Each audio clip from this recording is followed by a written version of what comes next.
I want to address the issue that is on absolutely everybody's mind. It is a drawing room conversation. You go on a flight, you sit next to someone, they talk about it.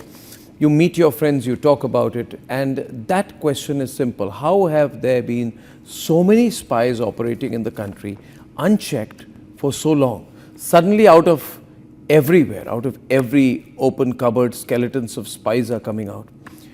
You have so many spies caught all over the country, all of whom are gathering information and passing it on to the Pakistanis. So how is it that there has been such a spy catch overnight? Where were these people who were gathering intelligence at various levels? I'm not saying they are spy masters, they're not.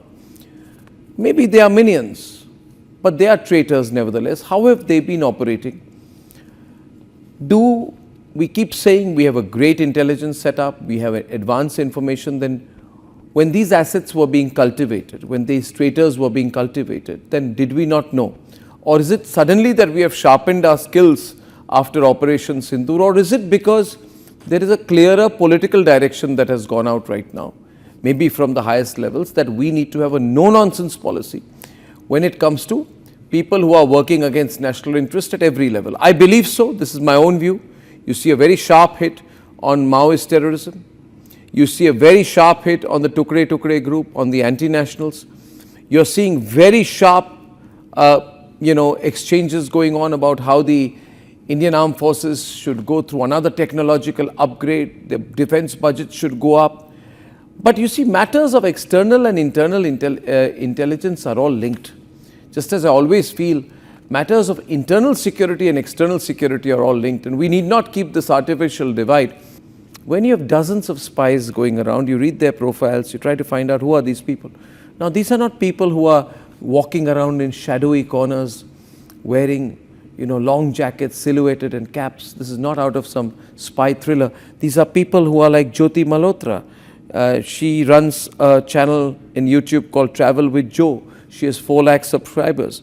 She was being developed as an asset. She goes to Pakistan 3 times, also before Pahalgam, and she meets Pakistani High Commission staffers and who have now been expelled, and she's just operating like a normal person. And nobody suspects anything about her, and she's quite open. She is a person constantly on social media, operating freely. Then there's the case of Tofail. He's from Varanasi. He's spying for Pakistan. He shares photos of sensitive locations like Gyanvapi, Red Fort with Pakistani contacts. Dangerous man has links to Pakistan-run groups with several people in Varanasi. And he's in touch with 600 Pakistanis actively. How was he operating so freely?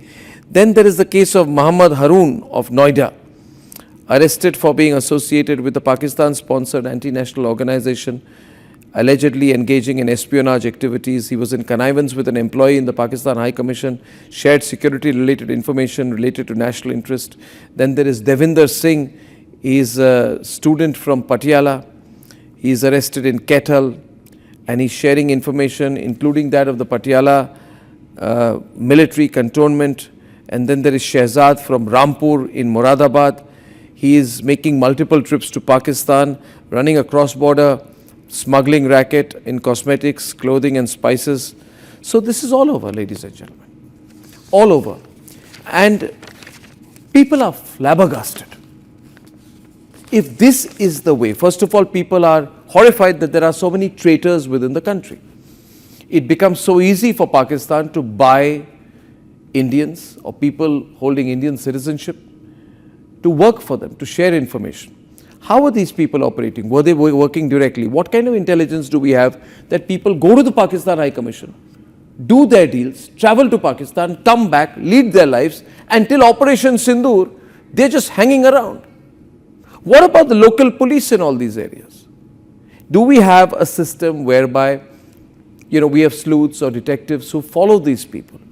Do we keep a track of anti-national activities in this country, or is that considered peripheral to maintaining law and order? What law and order will we have when we are having, anti-nationals operate all around us? Personally, I'll conclude by saying, I think there's been too much political correctness in India, where you're not supposed to question people for their individual beliefs or their freedom of expression. And we stretched it to a point where I think the law and order machinery has felt almost on the back foot asking these people questions. You can turn around and say, I'm being targeted for my religion, I'm being targeted for my thoughts, I'm being targeted for my clothes.